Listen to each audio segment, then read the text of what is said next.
Organizata Albanians Fighting Cancer prezantoi në Korçë veprimtarinë, projektet dhe nismat e saj në mbështetje të pacientëve me kancer, duke vënë theksin te bashkëpunimi me Spitalin Rajonal të Korçës për përmirësimin e shërbimeve onkologjike.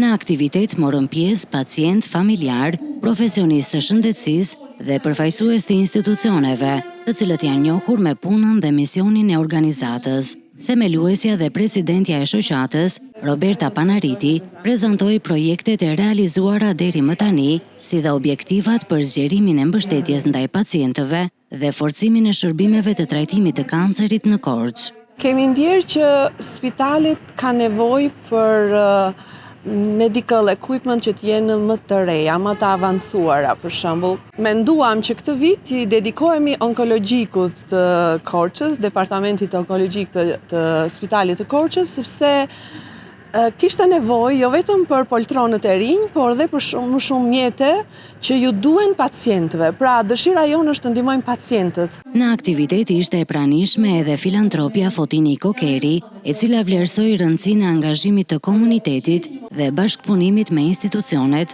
për të mbështetur pacientët dhe familjet e tyre. Patjetër që ne do vazhdojmë dhe unë sot jam këtu dhe të suportoj Robertën për punën e mirë që ka bërë dhe i bëj thirrje të gjithë shqiptarëve të bashkohemi duke mos parë t'i bëj qeveria, t'i bëj, neve të bëjmë sa të kemi mundësi me atë tonën, sepse po ndihmojmë vëllezërit tanë, motrat tona. Përfaqësuesit e organizatës theksuan se do të vijojnë nismat humanitare dhe projektet në mbështetje të spitaleve në Shqipëri dhe pacientëve me kancer, me synimin për të përmirësuar cilësinë e kujdesit shëndetësor dhe për të rritur ndërgjegjësimin për këtë kauzë.